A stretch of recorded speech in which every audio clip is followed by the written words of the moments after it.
40 सालों से मेरे खिलाफ चल रही जबरदस्त साजिशों से के चक्रव्यूह और मेरे संघर्ष की जो कहानी है, उस कहानी की पहली किस्त में तो मैंने बताया था कि उन साजिशकर्ताओं का धन्यवाद किया था, और ये आज दूसरी किस्त बना रहा हूं मेरे खिलाफ साजिशों की। और इसके अंदर आज जो कहानी है कि 40 सालों में मेरे पर जो झूठे केस लगाए गए, कई झूठे केस लगाए, ये इस कहानी का शीर्षक है। तो इसको मैं प्रारंभ कर रहा हूं कि झूठे केस कब और किस किस प्रकार लगाए गए मेरे पे झूठे केस।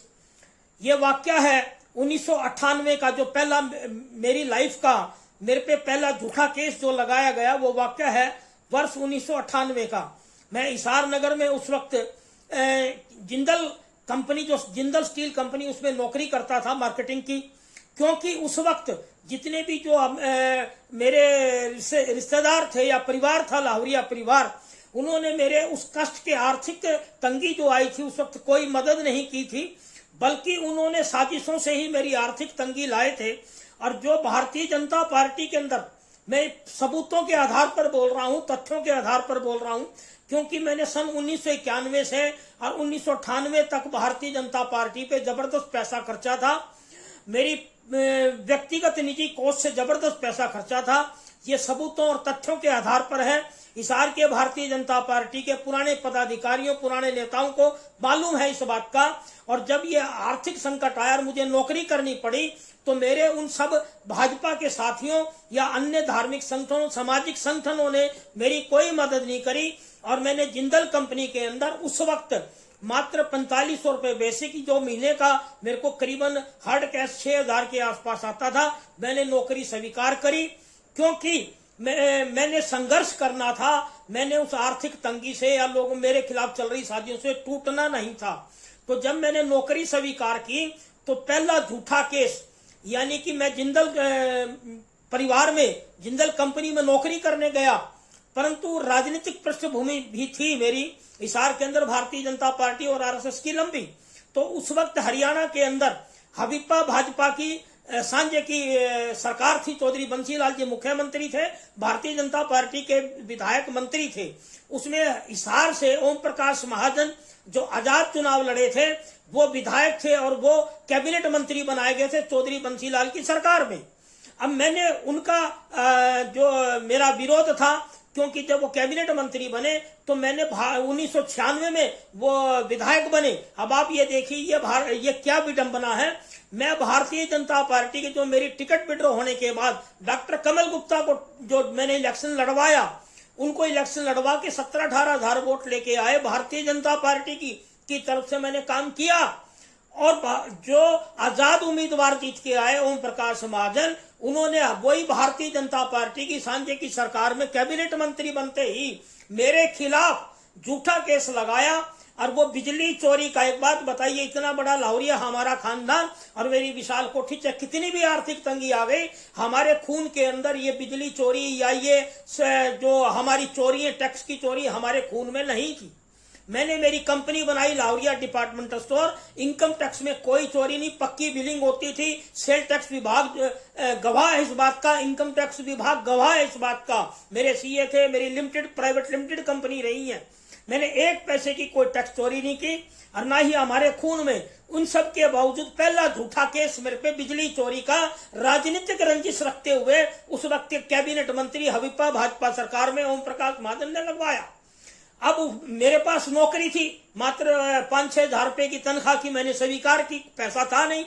तो जो उस वक्त के एसडीओ मिस्टर कटियार थे, उन्होंने मेरे से 20,000 रुपये रिश्वत मांगी। बोले जी 20,000 रिश्वत में केस खत्म कर दूंगा, जबकि मेरा मीटर टेम्परिंग नहीं था, कोई पड़ोसियों की गवाही नहीं थी, कुछ नहीं थी। तो मैंने उस वक्त कोर्ट से जमानत करवा के केस फाइट करना चाहा और मैंने हिसार के पार्षद खड़े करके उस वक्त के जमानत कराई और केस फाइट करा, जिसमें मैं 7 साल बाद करीबन 2006-7 में मैं बिजली बोर्ड के खिलाफ केस जीत के आया।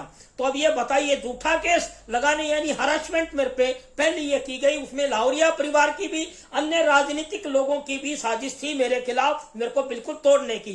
मैं बिल्कुल नहीं हारा और मैंने जमानत करा के केस को फाइट करा। 7 साल 8 साल लगातार ट्रायल भुगता हर महीने हिसार, और आखिर में केस जीत के आया बिजली बोर्ड के खिलाफ। अब आज ये दूसरी साजिश, वो जिंदल कंपनी की नौकरी छोड़ने में भी मेरे परिवार की साजिश थी और मजबूरन मुझे नौकरी छोड़नी पड़ी, क्योंकि ओपी जिंदल को जिताने का, ये भी आज मैं स्पष्ट कर देता हूं, जिंदल परिवार भी ये वीडियो, उनके लोग भी वीडियो देखेंगे ये मेरी और देखते रहते हैं।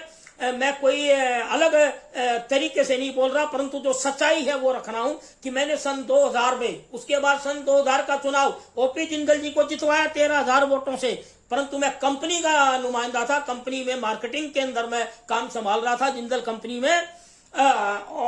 और उसके बाद ओपी जिंदल का चुनाव जितवाने के बाद ये मुझे आज तक नहीं पता लगा कि परिवार के अंदर क्या हुआ। रतन जी ने मुझे नौकरी से हटाया, ये सत्य है, और ये जो स्टाफ आज भी इनकी कंपनियों के अंदर है वो स्टाफ गवाह है। तो मुझे यहां भी साजिश मिली, यानी साजिश को मुकाबला करना पड़ा और मैं टूटा नहीं। जिंदल कंपनी से मैंने बकायदा मेरा इस्तीफा लिया गया और नवीन जिंदल जी और सावित्री जिंदल जी और उस वक्त का स्टाफ इस बात की जानकारी रखते हैं।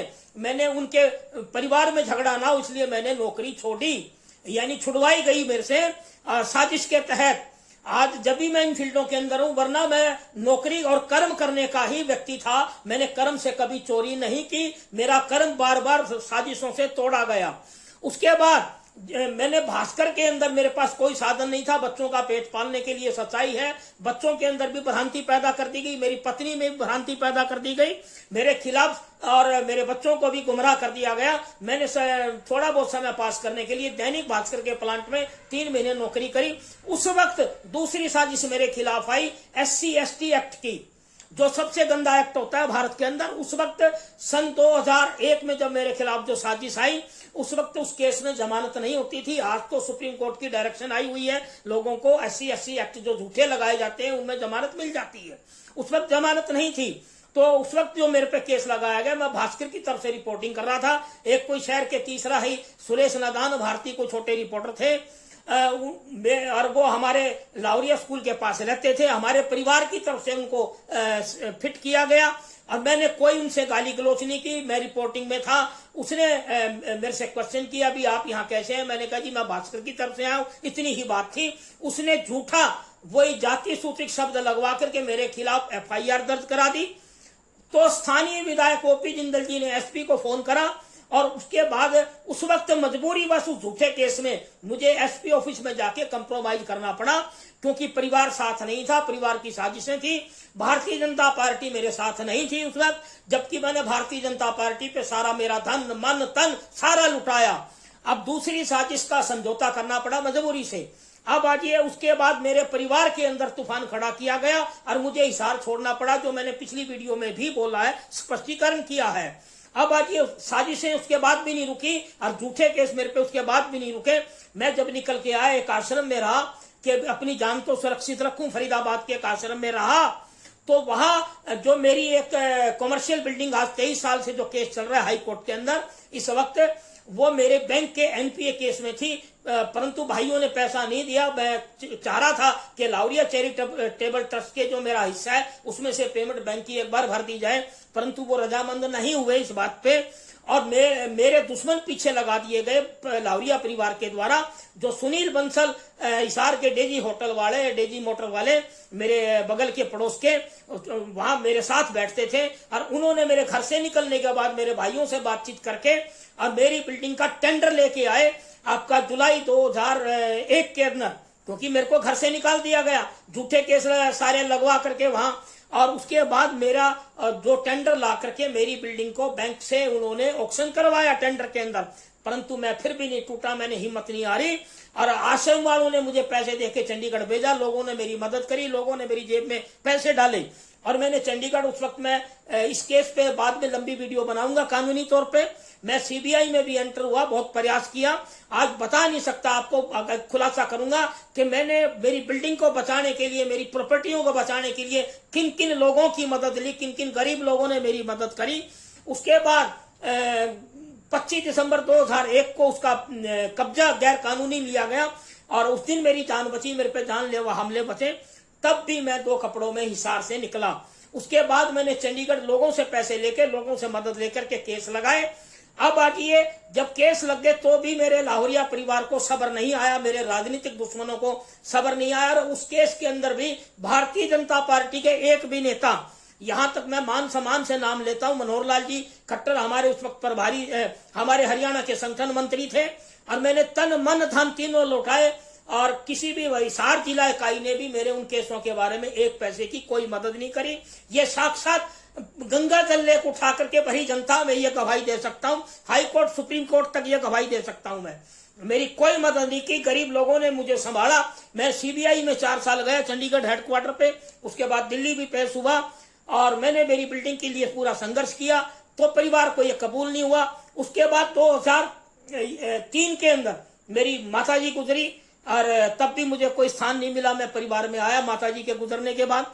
अब आज ये 2005 में, यानी कि बैंक और मेरे भाई मिल गए, मेरे लाहौरिया परिवार और स्टेट बैंक ऑफ इंडिया, मान लो एनपीए था, कोई जुल्म नहीं करा, मैंने कोई गलत काम नहीं किया, मेरे साथ ऐसी स्थितियां बनी, लाहौरिया परिवार मिल गया। और 2005 में मेरी जो रेजिडेंशियल कोठी जो मेरे पिता की दी हुई, मेरी माँ की दी हुई, उसको भी बिकवाने के लिए टेंट लगवा दिए। जबकि उस दिन मेरी भाभी की डेथ हुई थी, बड़े भाई प्यारेलाल की वाइफ की, सारा समाज खड़ा था, कह रहा था कि आप ये ऑक्शन मत होने दे, परंतु लाहौरिया परिवार ने टेंट लगवा के मेरे बच्चों की छांव दी।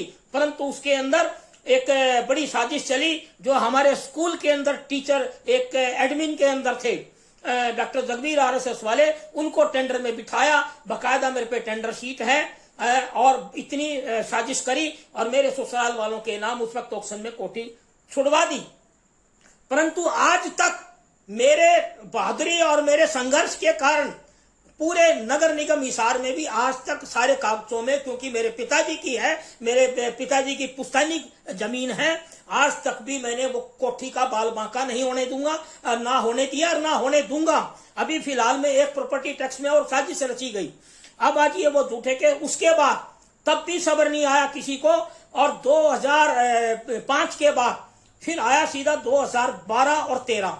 2012 के अंदर आपका 2012 में 6 जून 2012 को लाहौरिया परिवार के प्यारेलाल लाहौरिया ने मेरे खिलाफ विज्ञापन नबछोर में छपाए झूठे, और मेरे को लाहौरिया ट्रस्ट की संस्थाओं से निकालने के लिए विज्ञापन लगवा दिए। मैंने जब पूछा खाली, तो उन्होंने मेरे पे झूठी एफआईआर आईपीसी 506 जान से मारने की धमकी लगा दी, जिसमें उसके बाद उन्होंने मेरे को पीओ घोषित करवाया। और उस वक्त कैबिनेट मंत्री कौन थी? सावित्री जिंदल। ये आज जवाब कहीं भी नहीं मिल रहे मेरे को, ये सारी साजिशों के, झूठे केसों के। और उसके अंदर मेरे को जेल जाना पड़ा 2013 में। बाद में मैं इसका डिटेल में खुलासा करूंगा। थानों में मुझे नंगा बिठाया गया, यानी इतने झूठे केस मेरे को तोड़ने के लिए किए। तो आज मैं हमारी इस वीडियो के माध्यम से सभी लोगों को, ये बच्चों को, महिलाओं को संदेश दे रहा हूं कि चाहे कितना भी झूठे केस लगे किसी पर, वो आदमी हिम्मत ना हारे। आज मैं जनता के सहारे जिंदा हूं। जय हिंद, वंदे मातरम।